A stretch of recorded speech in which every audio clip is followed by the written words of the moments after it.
मेरे प्रिय, आज मैं आपको एक ऐसी विधि के बारे में बताने जा रहा हूं जिसे सुनकर आपको लगेगा कि ये बहुत साधारण है, लेकिन इसके प्रभाव को समझने के बाद आप इसे हल्के में नहीं लेंगे।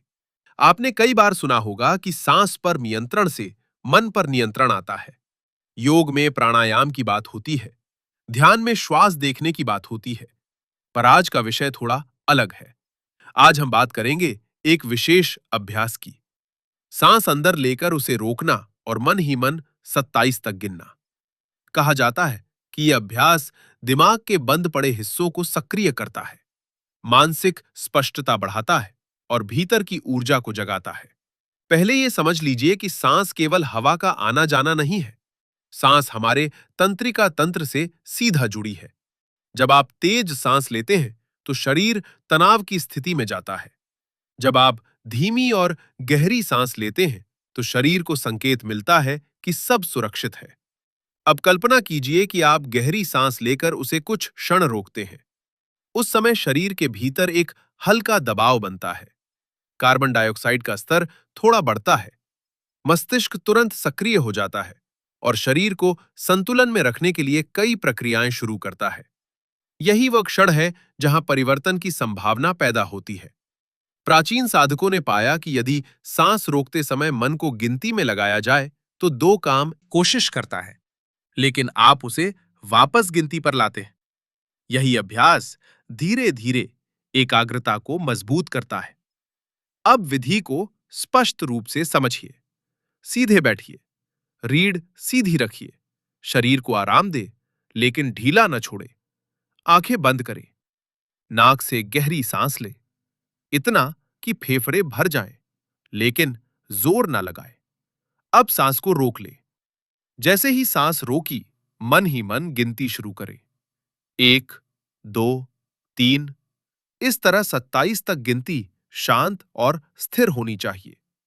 अगर बीच में बेचैनी लगे तो गिनती रोक दें और धीरे से सांस छोड़ दें। फिर कुछ सामान्य सांसें लें और दोबारा अभ्यास करें। शुरुआत में 27 तक पहुंचना कठिन लग सकता है। कोई जल्दी नहीं है। नियमित अभ्यास से क्षमता बढ़ती है। अब सवाल है कि 27 ही क्यों? योग में 27 को एक पूर्ण चक्र का प्रतीक माना गया है। माला में 108 मन के होते हैं और 108 का चौथा भाग 27 है। इसका एक मनोवैज्ञानिक कारण भी है। 10 या 20 तक गिनना आसान है, 50 या 100 तक गिनना लंबा हो जाता है। 27 एक ऐसा अंक है जो ध्यान को पर्याप्त समय तक रोके रखता है, लेकिन अत्यधिक लंबा नहीं होता। लगभग 20 से 30 सेकंड का यह ठहराव तंत्रिका तंत्र पर स्पष्ट प्रभाव डालता है।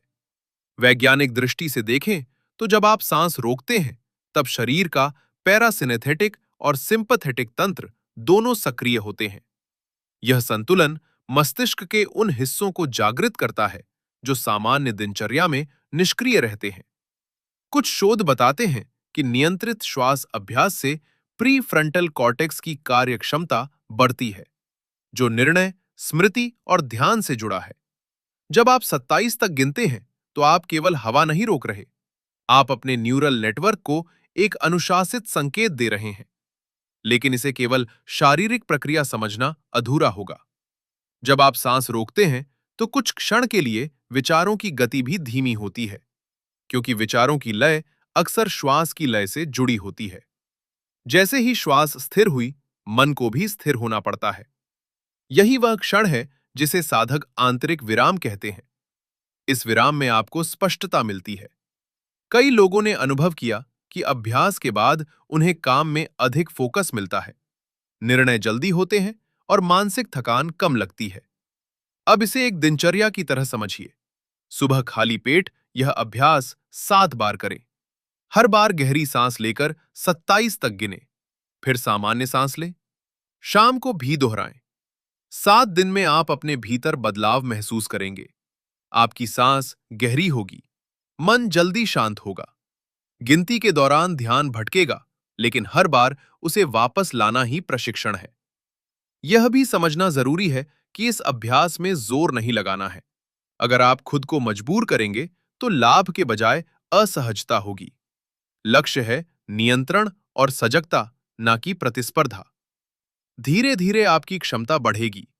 कुछ लोग 27 के बाद 36 या 54 तक भी जाते हैं, लेकिन शुरुआत में 27 पर्याप्त है। अब मैं आपको एक सरल अनुभव के बारे में बताता हूं। जब भी आप तनाव में हो, तुरंत प्रतिक्रिया देने के बजाय गहरी सांस लें और 27 तक गिनें। आप पाएंगे कि प्रतिक्रिया की तीव्रता कम हो गई है। यह इसलिए होता है क्योंकि आपने अपने मस्तिष्क को प्रतिक्रिया से पहले विराम दिया। यही विराम समझदारी लाता है। कई लोग पूछते हैं, क्या इससे सच में दिमाग तेज होता है? तेज होने का मतलब क्या है? यदि आपका ध्यान बेहतर है, स्मरण स्पष्ट है, निर्णय शांत है,